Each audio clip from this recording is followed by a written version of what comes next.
देखिए, आज जो है आपको हिंदी में जो है समाज पढ़ा रहे थे। हम समाज में कर्मधारय समाज तक पढ़ा चुके थे। आज द्विग समास बताएंगे। द्विग समास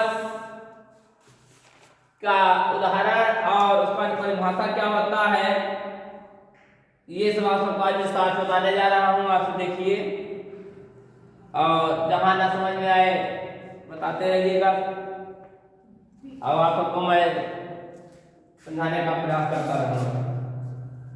देखिए, आप समास में जो है द्विग समास बताएंगे आज हम। द्विग समास द्विग समास तो द्विग समास आज द्विग समास बताएंगे। द्विग समास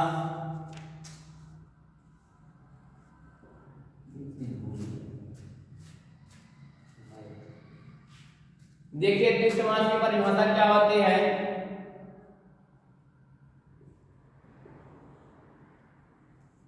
द्विग समास की परिभाषा जिस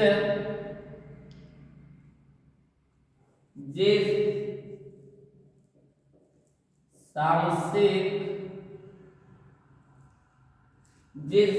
शब्द का पूर्व पद सामसिक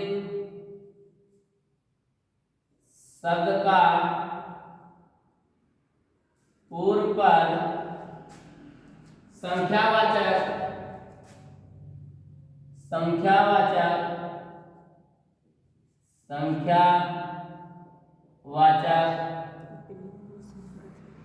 विशेषण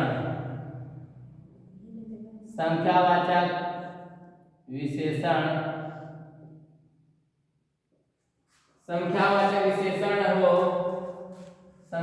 विशेषण हो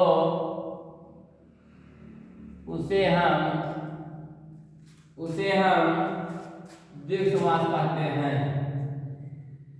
उसे हम द्विग समास कहते हैं। देखिए, जिस सामासिक शब्द का पूर्व पद संख्यावाचक विशेषण हो उसे हम द्विग समास कहते हैं।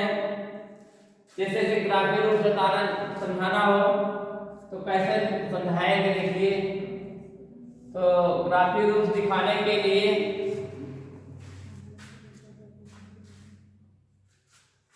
एक जो है यहाँ हम द्विग समास लिख देते हैं।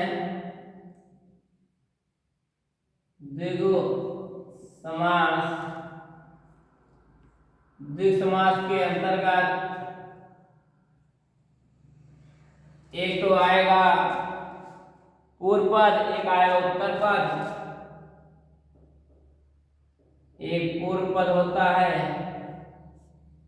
दूसरा जो है उत्तर पद होता है। पूर्व पद और उत्तर पद मिलाकर के एक पूर्व पद में जो है अप्रधान होते हैं। पूर्व पद में अप्रधान होता है और उत्तर पद में प्रधान होता है। पूर्व पद में अप्रधान होता है, उत्तर पद में प्रधान होता है। अप्रधान विशेषण होते हैं। अप्रधान में विशेषण होते हैं और प्रधान में जो है विशेष से होता है। विशेष से तो विशेषण और विशेष से मिल करके जो दोनों इकट्ठा होते हैं तो द्विग समास की उत्पत्ति कर देते हैं। ये दोनों इकट्ठा होते हैं तब जाकर के द्विग समास की उत्पत्ति होती है। पूर्व पद, उत्तर पद, अप्रधान, प्रधान, अप्रधान को विशेषण, प्रधान को विशेष। जब विशेषण और विशेष मिलते हैं तो वहां पर क्या होता है, द्विग समास की उत्पत्ति होती है। जैसे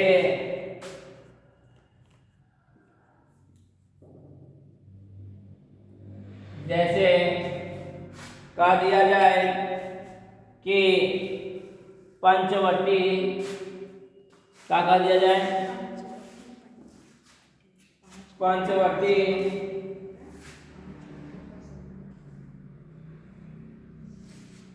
पंचवटी पंचवटी पंचवटी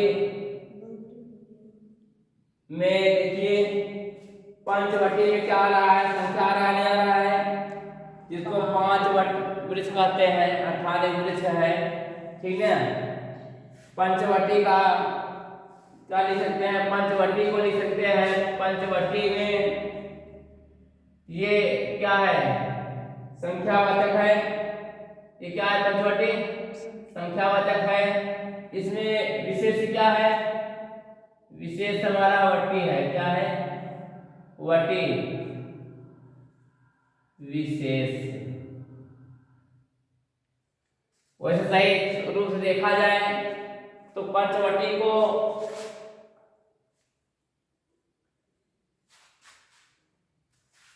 जैसे कि लिख देते हैं, पंचवटी, पंचवटी मतलब पंच धनवटी, ये संख्यावाचक विशेषण है, ये क्या है, विशेष है, ठीक।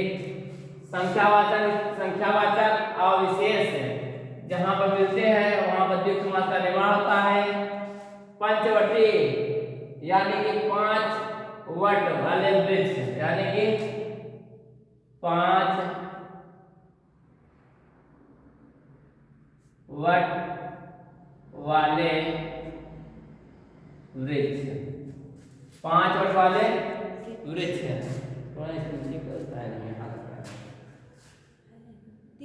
शताब्दी, जैसे यहां आ जाइए,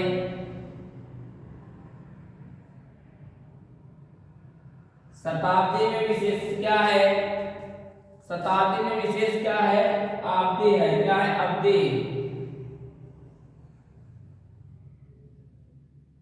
अवधि क्या है, विशेष। शताब्दी यानी कि 100 शब्दों का समूह, जिसका 100 वर्षों है,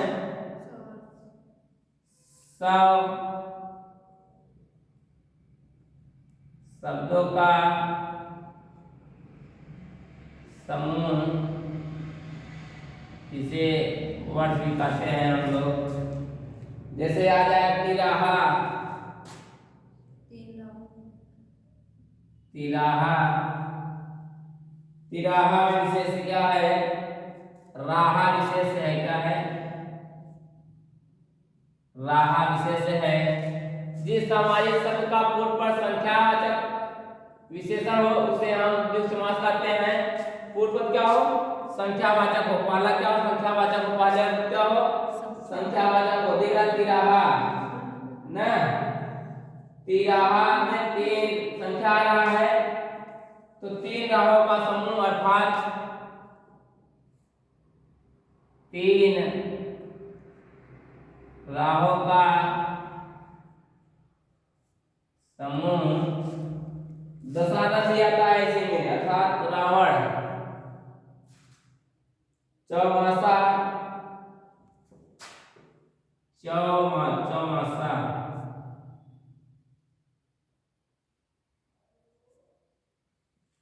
चौमासा में विशेष क्या है, मासा विशेष है, मासा, चौमासा में मासा विशेष है, यानी 4 मासों का समूह, 4 मासों का समूह। नवग्रह,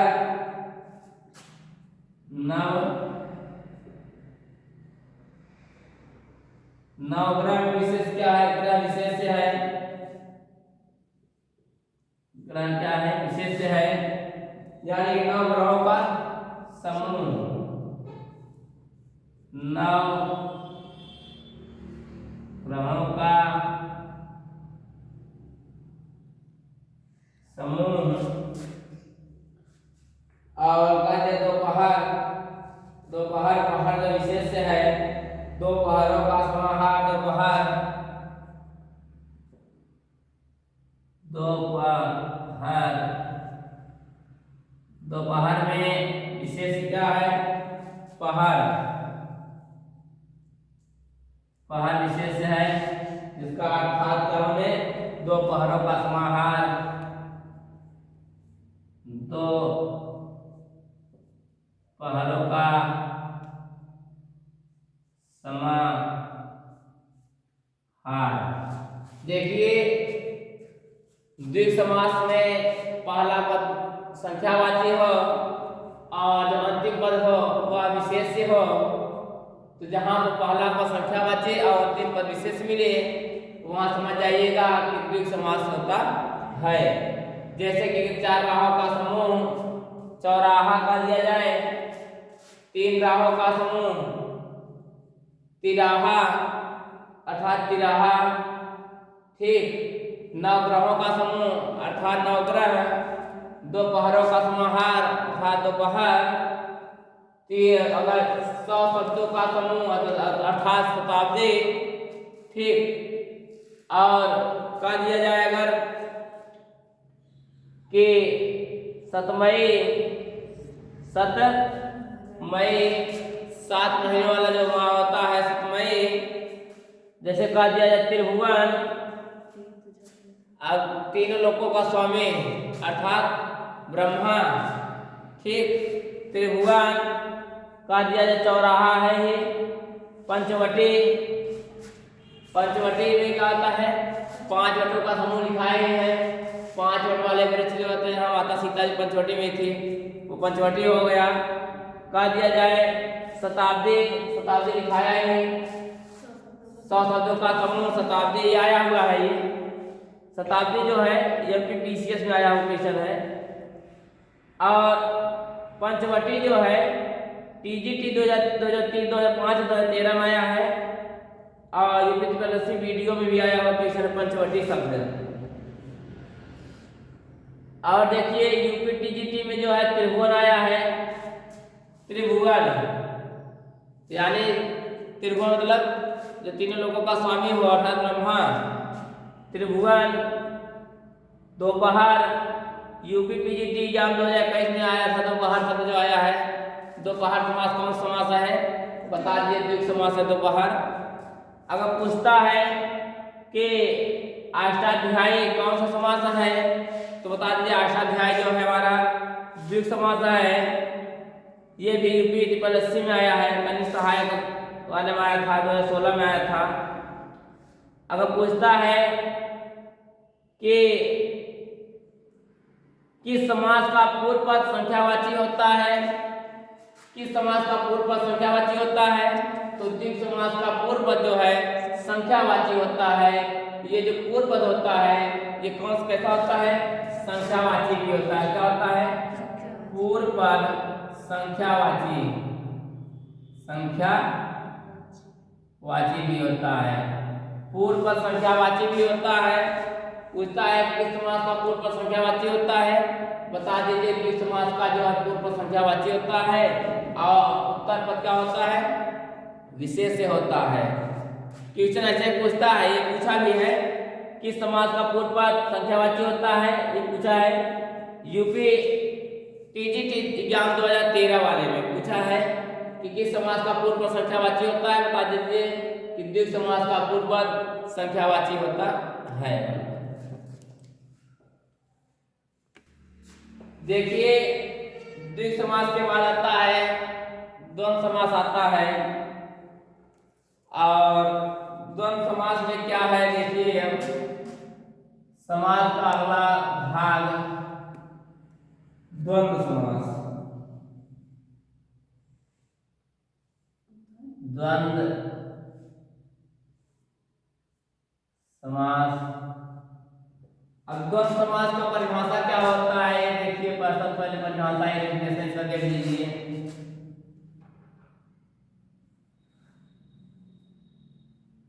द्वंद्व समास का परिभाषा होता है कि जिस सामासिक शब्द के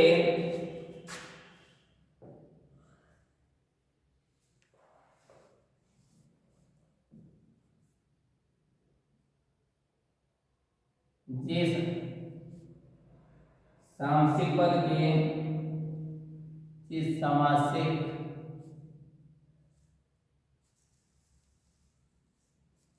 शब्द है जिस सामासिक शब्द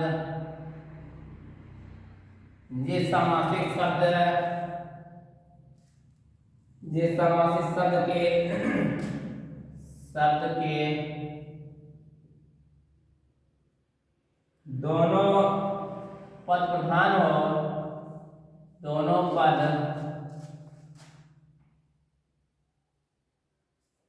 प्रधान हो, दोनों पद प्रधान हो तथा विग्रह करने पर तथा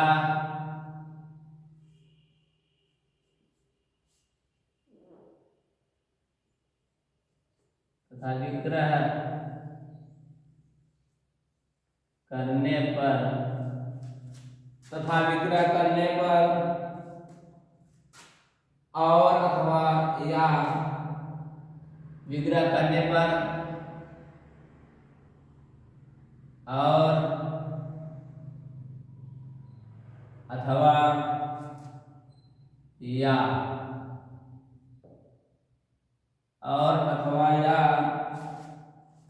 एवं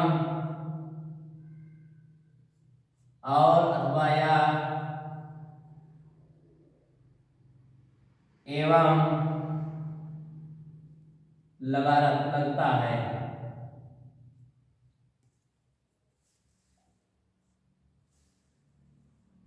देखिए, जिस सामासिक शब्द के दोनों पद प्रधान हो तथा विग्रह करने पर और आए या आए या एवं आए, ये सब जहां लगा रहेगा समझ जाइएगा कौन सा पद है, द्वंद्व समास है। जैसे कह दिया जाए भाई और बहन, समास पद है भाई बहन और जिसका विग्रह करने पर आएगा भाई और बहन। तो जैसे आ जाए भाई और बहन, जैसे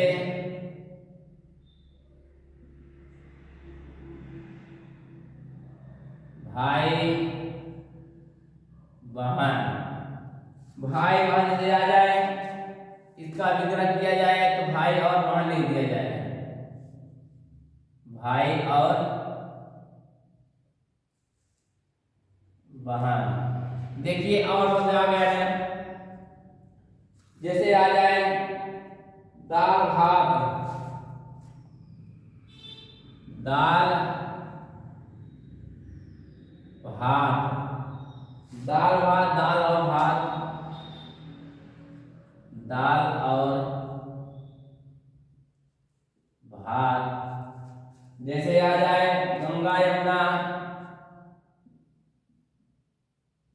गंगा यमुना, गंगा और यमुना, गंगा और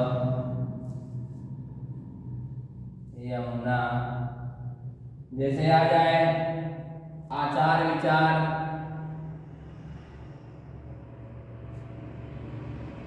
आचार विचार, तो आचार और विचार, आचार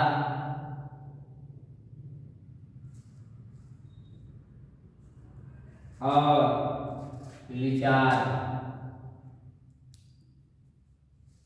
जैसे आए पाप पुण्य, पाप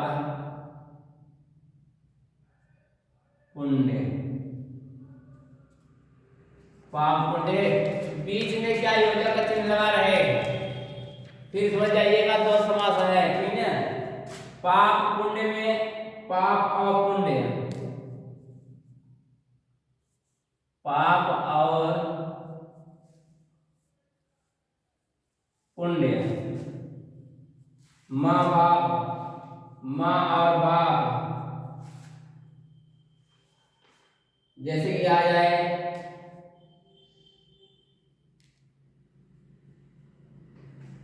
अब देखिए द्वंद्व समास के अंतर्गत जो वह पांचवा समास का द्वंद्व समास है, इसके अंतर्गत भी 3 समास पाए जाते हैं। द्वंद्व समास के 3 भाग हैं। कितने भाग हैं? द्वंद्व समास के 3 भाग होते हैं।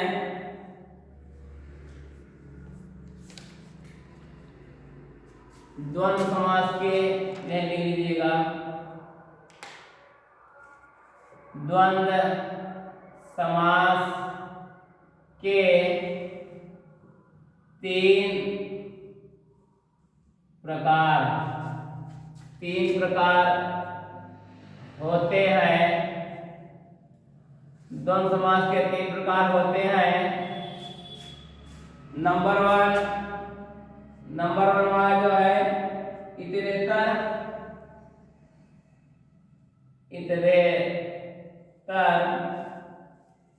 द्वंद्व। नंबर 2 है समाहार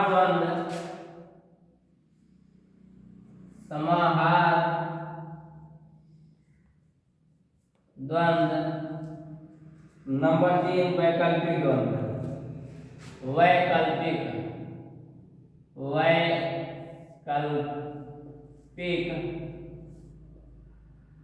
द्वंद्व।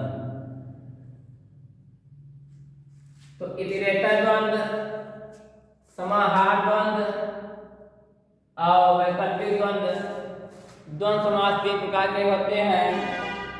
अब इनका देखिए, अगर ग्राफिक रूप दिखाया जाए तो समास को ग्राफिक रूप से दर्शाया जाए। द्वंद्व समास का अगर ग्राफिक रूप दिखाया जाए तो इसमें कहा है जिसका दोनों पद प्रधान हो। क्या हो? पूर्व पद और उत्तर पद दोनों पद क्या हो? प्रधान होना। पहले क्या होता है? पूर्व पद होता है, पूर्व पद है ये, यहाँ एक उत्तर पद होता है जिसका पूर्व पद ही प्रधान हो और उत्तर पद ही प्रधान हो।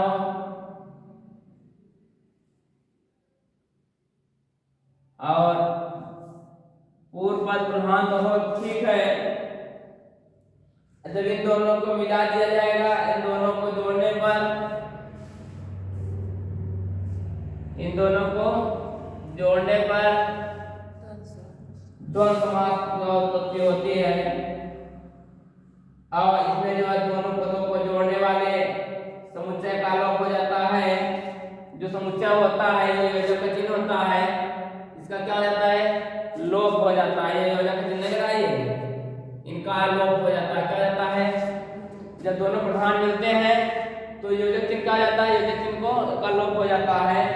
तो यही क्या कहलाता है? द्वंद्व समास कहलाता है। इसमें दोनों प्रधान द्वंद्व समास कहलाता है। देखिए, इसमें दोनों प्रधान है, जैसे भाई बहन, भाई भी जो है प्रधान है, बहन भी प्रधान है। इसमें दोनों, ठीक, भाई भी विशेष से है, बहन भी विशेष से है। पाप पुण्य, दाल और भात दोनों प्रधान है। दाल रहेगा, भात नहीं, खाते नहीं बनेगा, दाल भात, मतलब कि जिसका सुटेबल बैठता रहे। अब देखिए, जो द्वंद्व समास के अंदर इतरेतर द्वंद्व आता है। इतरेतर द्वंद्व में जैसे अन्न जल, क्या आ जाएगा? पहले हिंदा लेते हैं हम इतरेतर, तो इसे बता दे रहा हूं यहां पर। इतरेतर द्वंद्व समास, इतरेतर द्वंद्व समास, इतरेतर द्वंद्व समास में जैसे कह दिया जाए अन्न जल, इतरेतर द्वंद्व समास का जो शब्द जो होता है, पद जो होता है, और या तथा, इसमें क्या लिखा रहेगा? और आएगा या तो विग्रह करने पर और या तथा।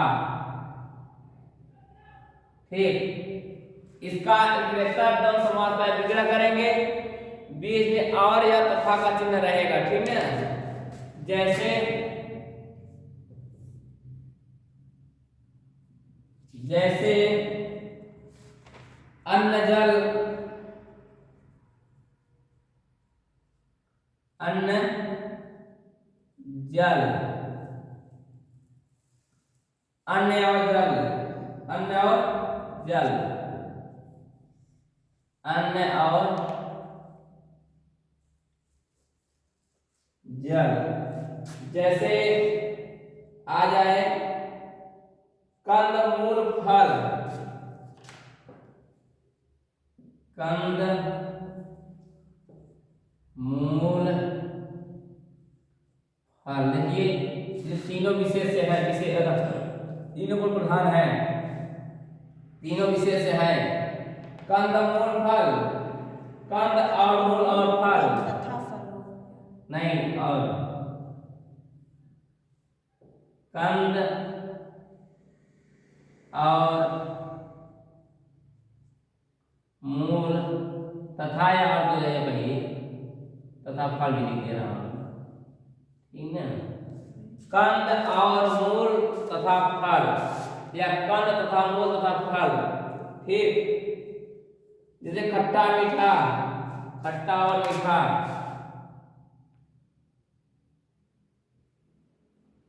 खट्टा मीठा, खट्टा और मीठा। जैसे आ जाए 25, क्या संख्या है 25, पर 25,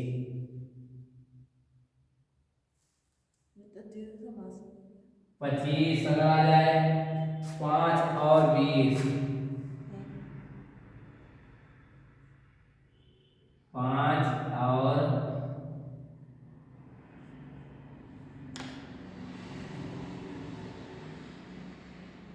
5 और 20, 25। अब देखिए इकहत्तर के बाद क्या आता है? समाहार। क्या आता है? दूसरा समास आता है हमारा समाहार द्वंद्व। देखिए समाहार द्वंद्व क्या है? दूसरे नंबर पर आता है समाहार द्वंद्व।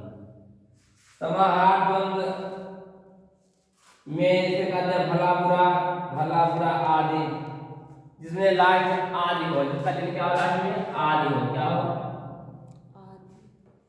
आदि, आखिरी में आदि आए तो जैसे कह दिया जाए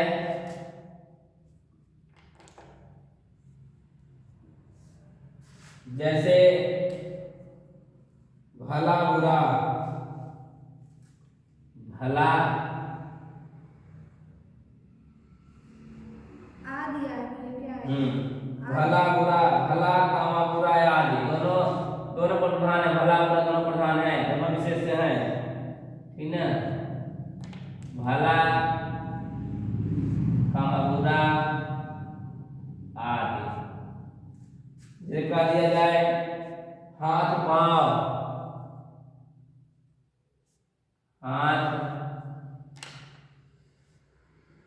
पांव, हाथ पांव आदि न, हाथ पांव आदि। एक कह दिया जाए कुर्ता टोपी, कुर्ता टोपी आदि। कुर्ता, कुर्ता टोपी, कुर्ता कामा टोपी आदि। जैसे कह दे ऊंच नीच, ऊंच नीच आदि, ऊंच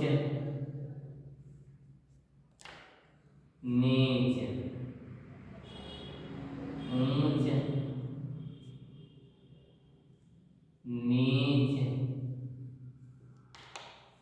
आदि। जैसे कह दे कामकाज। अब देखिए कहता है वैकल्पिक द्वंद्व थोड़ा बहुत, थोड़ा या बहुत, ठीक। उसके बाद आता है वैकल्पिक। का आता है वैकल्पिक, नीचे करो ऐसे। वैकल्पिक आता है, तीसरा समास आता है वैकल्पिक। तीसरा आता है द्वंद्व समास में वैकल्पिक आता है। और विकल्प जिसका आता है विकल्प समास है, वैकल्पिक समास। तीसरा इसके अंदर आता है वैकल्पिक। वैकल्पिक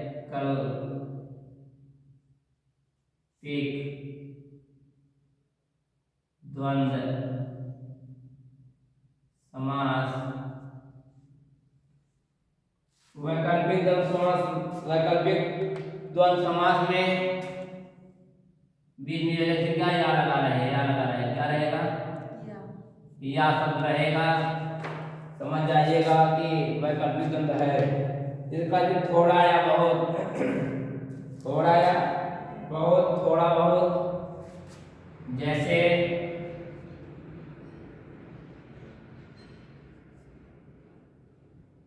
जैसे आ जाए थोड़ा बहुत, थोड़ा बहुत, थोड़ा या बहुत। जैसे कह दिया जाए घट बढ़, घट बढ़, घट या बढ़, घट या बढ़, घट या बढ़। जैसे कह दिया जाए उल्टा, उल्टा सुल्टा, उल्टा सुल्टा, उल्टा, उल्टा, उल्टा, उल्टा, उल्टा या, उल्टा या उल्टा। जैसे कह दे कि यश अपयश, यश अपयश, यश अपयश,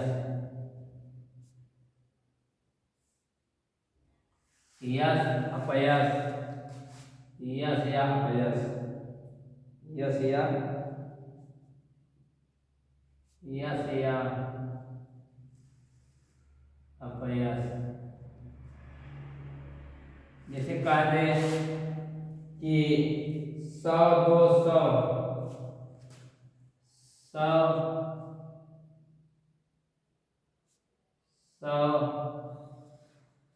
200, 100 200 का दे 100 से 200 तक, 100 200 में 100 से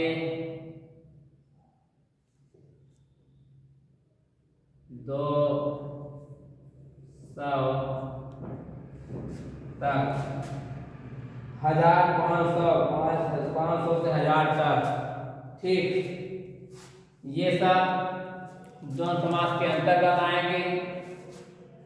और जो कुछ बचा चुका है आपको मैं बताते चला जाऊंगा। जैसे कि कंपटीशन एग्जाम पूछा गया कि द्वंद्व समास में प्रथम पद होता है, क्या होता है? द्वंद्व समास में प्रथम पद क्या होता है? द्वंद्व समास में प्रथम पद प्रधान होता है। क्या होता है? अब कोई लिया जाए कि किस समास में प्रथम पद प्रधान होता है? द्वंद्व समास में क्या होता है? प्रथम पद समास होता है। प्रथम पद जो है द्वंद्व समास होता है। और अगर पूछ लिया जाए कि द्वंद्व, जैसे कि देश विदेश में कौन सा समास है? देश विदेश, देश और विदेश द्वंद्व समास है। द्वंद्व समास के अंतर्गत कौन सा द्वंद्व है? इतरेतर द्वंद्व है। कौन सा है? इतरेतर द्वंद्व है। जैसे बोल लिया जाए कि जब किसी समास में दोनों पर प्रधान हो तो उसे कौन सा समास कहते हैं? जिस समास में दोनों पर प्रधान हो उसे कौन सा समास कहते हैं? द्वंद्व समास कहते हैं। जैसे कि पूछ लिया जाए पाप पुण्य में कौन सा समास है? पाप पुण्य में कौन सा द्वंद्व समास है? और रहेगा तब, जैसे कि आपने दे दिया है पाप पुण्य में कौन समास है? द्वंद्व है तो द्वंद्व लगा देना है। अगर द्वंद्व के साथ पाप और पुण्य, तब पूछता है पाप पुण्य में कौन समास है? ऑप्शन है इतरेतर, समाहार, वैकल्पिक या द्विगु। तो बताओ इतरेतर द्वंद्व समास आपको होता है पाप पुण्य में। ठीक है, ये 20 से पूछा गया था 2016 में। जैसे कह दिया जाए उत्तर दक्षिण में कौन सा समास है? यूपी टीजीटी 2016 में पूछा गया था। उत्तर दक्षिण में कौन सा समास है? उत्तर और दक्षिण, ये द्वंद्व समास है। द्वंद्व समास के इतरेतर के अंतर्गत, या उत्तर या दक्षिण भी कर सकते हो, वैकल्पिक द्वंद्व समास कर सकते हो। उत्तर दक्षिण, उत्तर या दक्षिण और नहीं, ये द्वंद्व समास का वैकल्पिक द्वंद्व समास आएगा, उसमें या रहेगा। ठीक है, उत्तर या दक्षिण। जैसे कि पूछ लिया जाए जय पराजय, जय पराजय कौन समास है? बताओ द्वंद्व समास है तो जय और पराजय होता है तो इतरेतर द्वंद्व होगा, जय और पराजय। जैसे पूछ लिया जाए कि धनुर्बाण, धनुर्बाण में कौन समास है? बताओगे द्वंद्व समास है, धनुष और बाण, धनुर्बाण। ठीक है, इतरेतर द्वंद्व है। जैसे पूछ लिया जाए हानि लाभ में कौन समास है? तो हानि लाभ में हानि और लाभ तो इतरेतर द्वंद्व समास है, द्वंद्व समास के अंतर्गत आता है। ये रहा आपका द्विगु और द्वंद्व समास के बारे में बता दें विस्तार से।